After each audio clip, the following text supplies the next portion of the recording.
সাথে ছিলাম, ভবিষ্যতেও থাকবো এই আশাবাদ ব্যক্ত করছি এবং আপনাদের সকলকে আজকে যারা এখানে উপস্থিত হয়েছেন সকলকে গণসংহতি আন্দোলনের পক্ষ থেকে অনেক অনেক শুভেচ্ছা জানাই, অভিনন্দন জানাই এবং আপনারা সকলেই এই লড়াইয়ে সামনের দিনে আরো ভূমিকা পালন করবেন এটা আশা করি।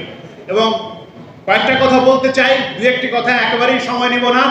যে বাংলাদেশে আসলে যে ধরনের ব্যবস্থা কায়েম হয়েছিল সেই ব্যবস্থার একটা অংশ ছিল হচ্ছে যে এই যে এখানকার কয়েকজন লুটেরাদের হাতে সমস্ত সম্পদ কেন্দ্রীভূত করে এখানকার বৃহত্তর জনগোষ্ঠীকে বঞ্চিত করার মধ্যে দিয়ে তারা এই ব্যবস্থা কায়েম করেছিল। ফলে জনগণের হাতে যদি সম্পদ না যায়, জনগণের যদি তাতে কোনো হিষ্ঠা না থাকে, তাহলে ভবিষ্যতে যে কোনো সংস্কারই আমরা করি না কেন জনগণের লাভ হবে না। ফলে জনগণের হাতে হিস্সা নিয়ে আসতে হলে জনগণের এই সংস্কার করতে হবে, জনগণের কাছে এই হিস্সা বুঝিয়ে দেওয়া।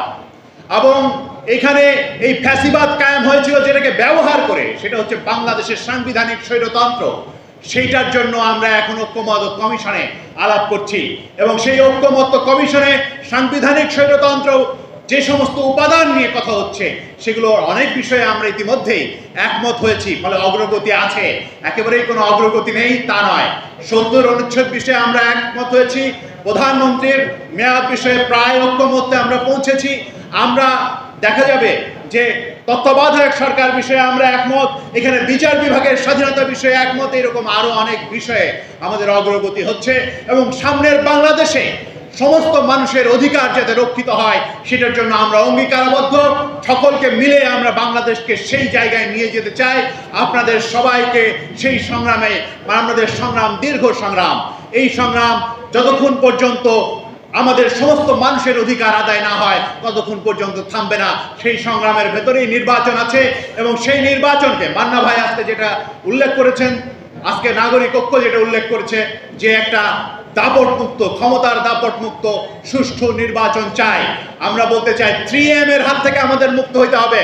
মার্শাল, মানি, ম্যানিপুলেশন, কেউ ক্ষমতা ব্যবহার করে এগুলোতে যাতে করতে না পারেন সে বিষয়ে আমাদের সকলকে ঐক্যবদ্ধ থাকতে হবে। আগামী নির্বাচনকে বাংলাদেশে সারা বিশ্বের জন্য একটা উদাহরণ হিসাবে প্রতিষ্ঠা করার জন্য আমাদের সকলকে কাজ করতে হবে। আমরা সকলেই সেই লক্ষ্যে অটুট থাকবো এবং এগিয়ে যাব এই আশা রেখে আপনাদের সবাইকে অনেক অনেক ধন্যবাদ জানিয়ে আমার কথা শেষ করছি। সকলকে ধন্যবাদ।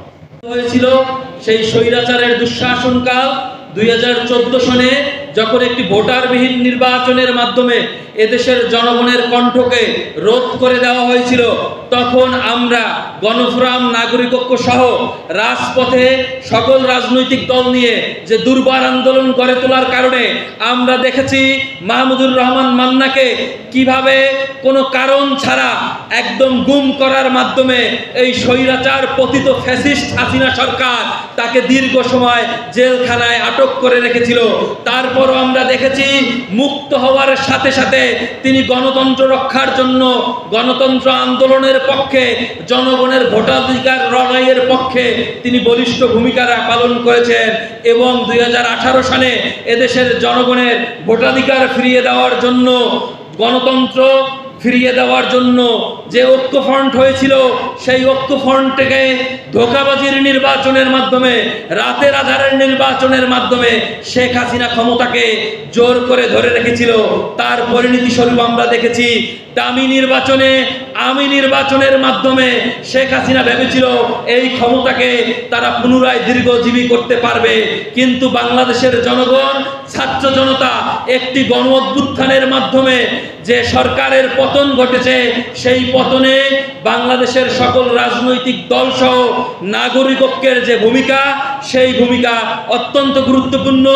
আমরা গণফোরাম এবং আমাদের শ্রদ্ধেয় নেতৃবৃন্দ সহ সবাই নাগরিক ঐক্যের এই কর্মসূচি এবং দাপট মুক্ত নির্বাচনের বিরুদ্ধে জনগণের ভোটাধিকারের মাধ্যমে জনগণের ক্ষমতা অতি শীঘ্রই পুনঃপ্রতিষ্ঠিত হবে সেই আশাবাদ ব্যক্ত করছি। সবাইকে অসংখ্য ধন্যবাদ।